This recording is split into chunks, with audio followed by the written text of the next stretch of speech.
A healthy land is vital for human survival. It is the largest source of income, jobs and livelihoods for poor rural households. It is also crucial for climate and biodiversity action. Yet, the world is losing productive land daily through desertification, poor land management and worsening droughts. As the main producers of food, when land is degraded, women and girls are impacted first and most. They are disproportionately affected by poverty, hunger, displacement and violence, and yet they are known to be the best to protect and restore the land. They cannot do so though, given they have minimal control over land itself or decisions about how to manage it.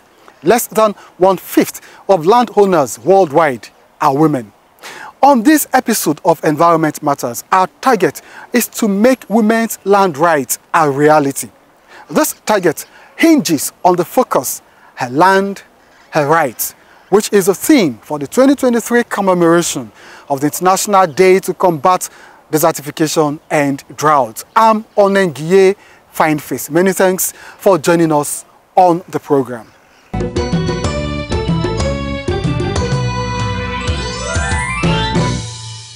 Discriminatory practices related to land tenure, credit access, equal pay and decision-making often impede the active participation of women in sustaining land health.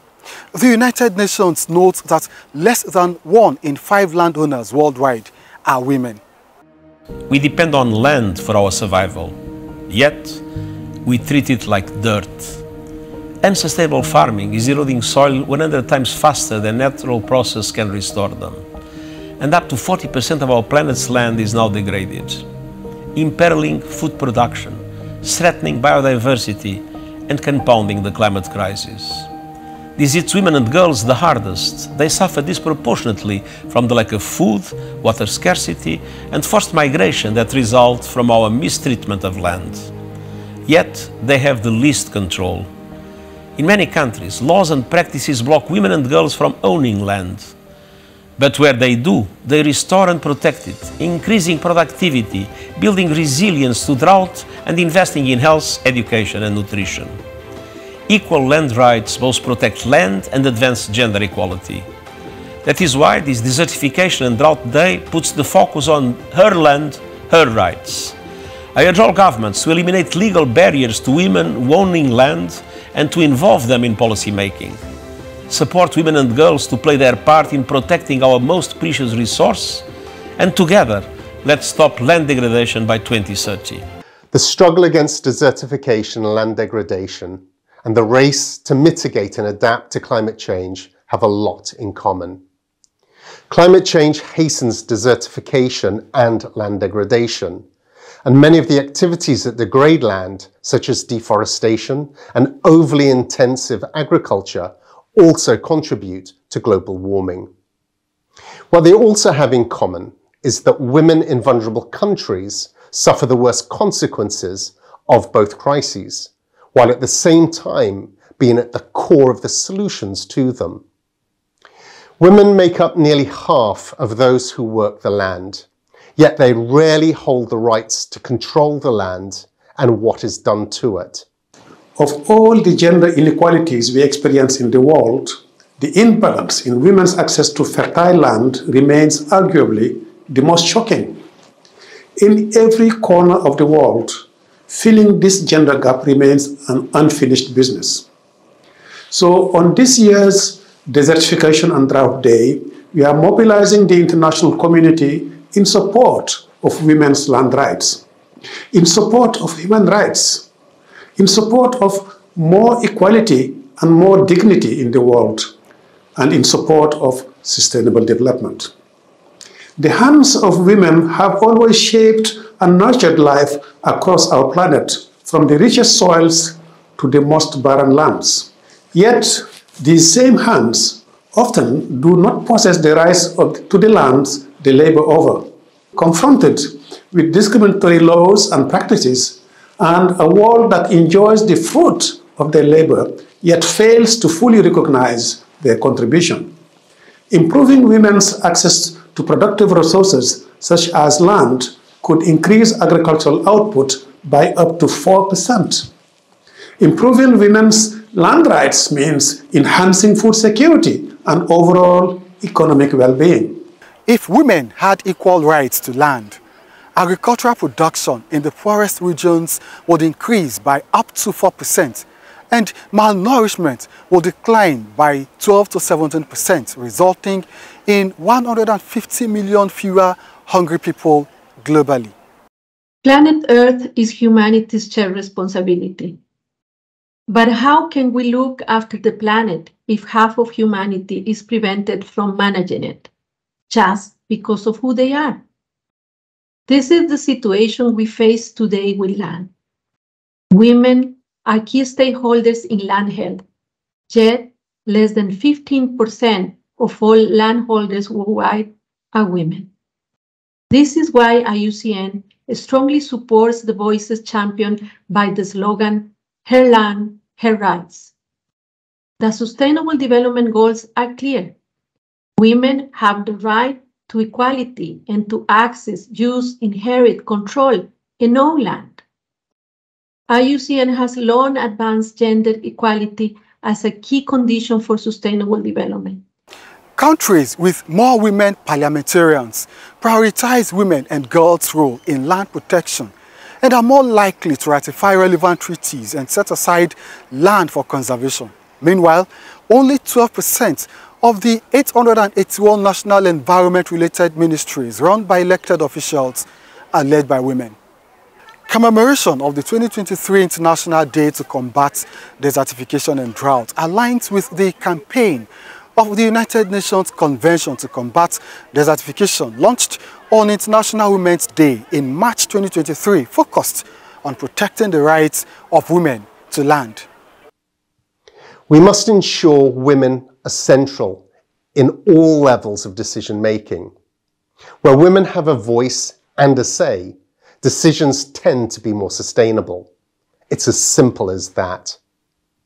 Ensuring their equal inclusion in decision making is essential to system transformation and necessary to respond to the magnitude of our many intertwined global crises. I therefore strongly welcome the focus on women and women's land rights on this year's Desertification and Drought Day. Today's slogan, "Her land, her rights," states loud and clear that women's rights to land is not only a question of equality, it is also the way forward to combat desertification as we address climate change. Women are often excluded from land registration and ownership systems, making them vulnerable to eviction and land grabbing. This must change. We must urgently address the challenges that limit women's access to secure land tenure, including discriminatory laws and policies, cultural norms and practices, access to information and resources, and lack of representation in decision-making processes. Since the ability to own and control land is essential for women's economic empowerment and social status, we need women's land rights to achieve true equality. Women who own and control land are better able to provide for their families, secure their livelihoods, and invest in their communities, leading to improved health and education outcomes. Women's land rights are therefore essential for achieving the goals and targets of the Kunming-Montreal Global Biodiversity Framework. The framework emphasises gender equality and the empowerment of women and girls, and is supported by a dedicated gender plan of action. The framework's human rights-based approach, including support for the rights of Indigenous peoples and local communities, reinforces the potential for transformative action. By prioritising women's land rights, we can achieve more equitable and sustainable outcomes for all and build a future of life in harmony with nature. Women make up around half of agricultural workers in developing countries and produce 60 to 80% of food grown in these regions, yet own less than 1/5 of all land worldwide. When land degrades and water and other resources become scarce, Women and girls are exposed to poverty, hunger, displacement and violence. Intensified desertification, land degradation and drought bring brutal impacts on communities and human well-being. Indeed, the triple planetary crisis, the crisis of climate change, the crisis of nature loss and desertification, and the crisis of pollution and waste are true challenges to people and to the planet. Women and girls bear the brunt of these impacts, with prolonged desertification, associated land degradation, and the increasing intensity and severity of droughts. We often see women and girls traveling further and working harder to secure water, food, and fuel. And we know that in times of droughts, women often sacrifice their own meals so that their families can eat. Most women don't even have the right to the land on which they work. But when women are empowered with land rights, when girls get education, when the adolescent girls can make decisions about their own lives, when women have their rights, they gain security to invest in and to restore ecosystems on which they depend. We know that formal land ownership by women is closely linked to increased farm productivity, for example, in Latin America and Asia. And countries with more secure land rights tend to have lower rates of deforestation. So on this, the International Day to Combat Desertification and Drought, we at the United Nations Environment Programme call on everyone to ensure that women have the rights that men have, that women are considered equal partners in fighting desertification and drought. With access to resources and with land rights secured, women and girls can lead on restoring ecosystems. Women and girls can turn back the creeping tide of land degradation. Women and girls can slow and adapt to climate change. And women and girls and entire societies then build prosperity. Because women's rights are human rights. And when we have our rights, we can take our rightful place in ending the triple planetary crisis. Harmony of biodiversity destroyed, birthing climate crisis and crime phases. Dicey situation indeed, yet we carry on like a bull in a china shop. On environment matters, we take the bull by the horns, comb the nooks and cranny of Nigeria. Asking tough questions. Examining challenges and opportunities. Giving human face to the science, facts, faiths and global agreements. It's a call for action. Don't miss it. Join award-winning environmental journalist Jennifer Igwe and other NTA eco reporters for Environment Matters.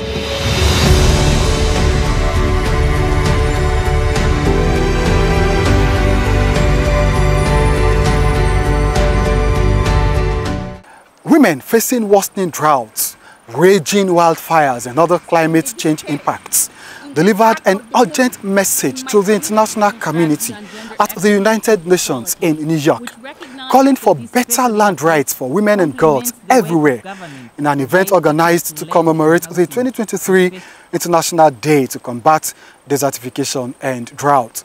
Woman of my land, woman of the world,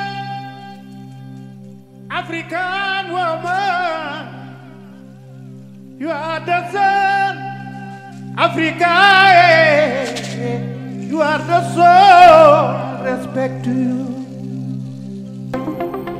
Hear my voice, calling from under the earth. I am the soil, her roots are mine and I am hers. My touches of gold, my love makes it grow, and I do it all to feed my own. I am woman, this is my land. We are sisters, me and my land, and our future. It all depends on this connection, me and my land.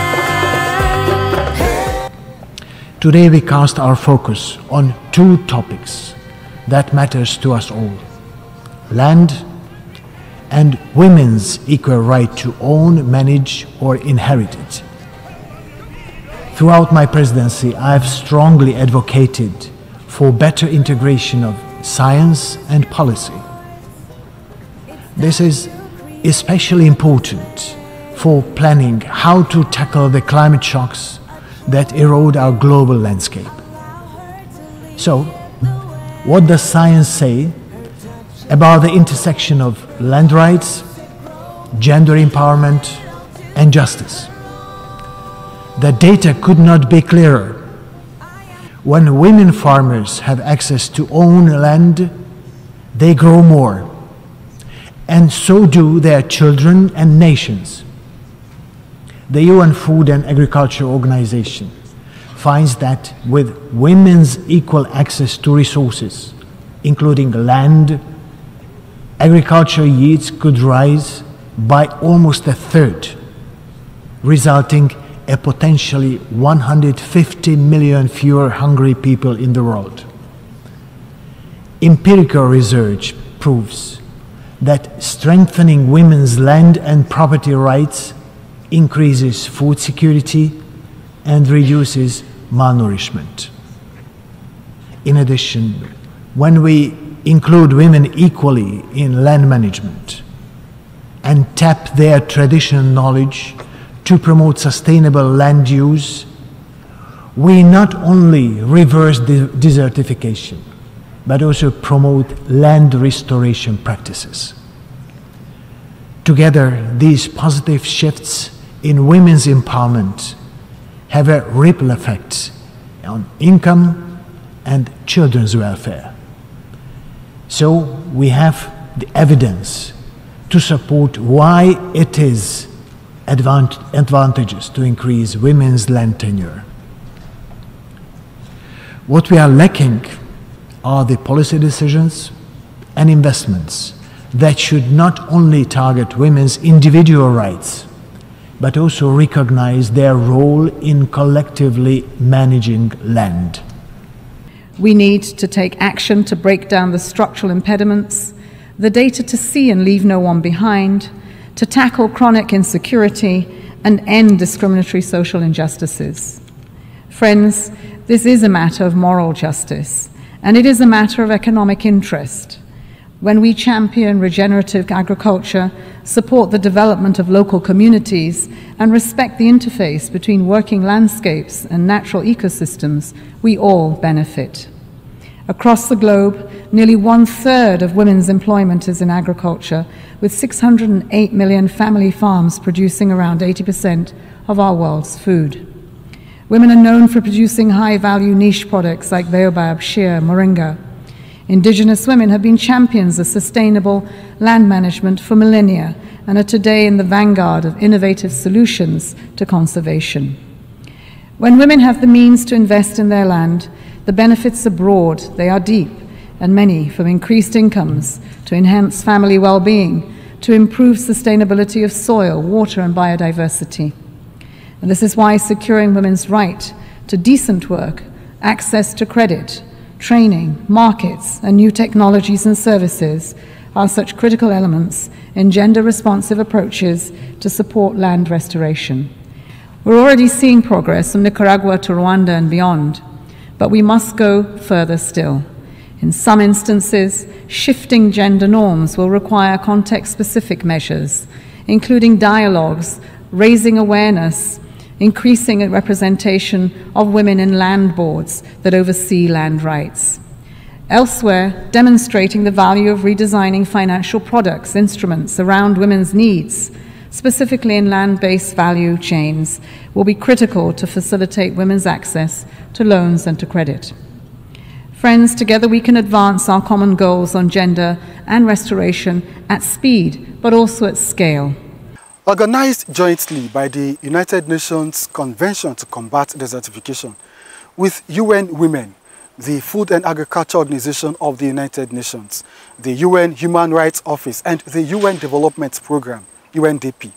The high-level event, Her Land, Her Rights, Advancing Gender Equality and Land Restoration Goals, featured debates and discussions on a woman's role in sustainable land management. Curious about how government policies on healthcare are faring? Do you enjoy learning about wellness concept and the many options available? Then watch Health Options on the NTA. Mr. President has led by example. Take the COVID-19 vaccine. Somebody can say, hey, I woke up this morning, I felt some tingling in my hand, some weakness, my face was, I couldn't speak well. That's a warning stroke, and it shouldn't be ignored. The carrots contains carotene. Tomatoes is a colored plant. It has carotene. Pepper has carotene. 50% of our diet should be green vegetables and fruits. Join leading experts on both orthodox and alternative medicine for all the enlightenment you need for a healthier you. Thanks for joining us on the program. I am Rabi Abdullah. In addition to New York, other events to mark Desertification and Drought Day, which officially falls every year on June 17, held in all parts of the world, including Nigeria, where the Federal Ministry of Environment organized roadshow to create public awareness on the role of women in combating desertification and drought and the need to uphold women's rights to land ownership.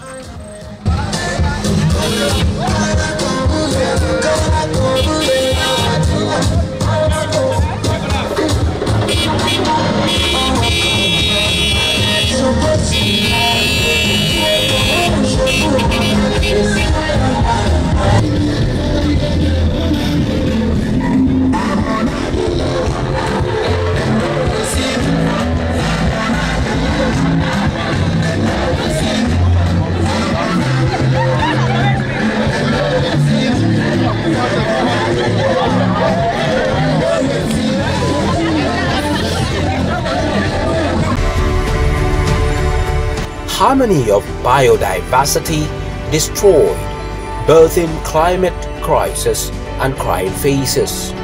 Dicey situation indeed, yet we carry on like a bull in a china shop. On Environment Matters, we take the bull by the horns, comb the nooks and cranny of Nigeria. Asking tough questions. Examining challenges and opportunities. Giving human face to the science, facts, fits and global agreements. It's a call for action. Don't miss it. Join award-winning environmental journalist Jennifer Igwe and other NTA Eco reporters for Environment Matters.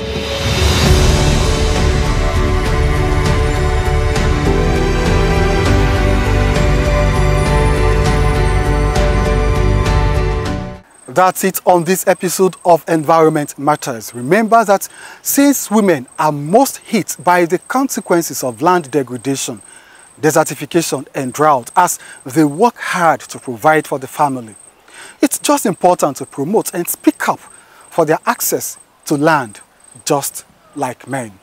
I'm Onengiye Fineface. Bye for now.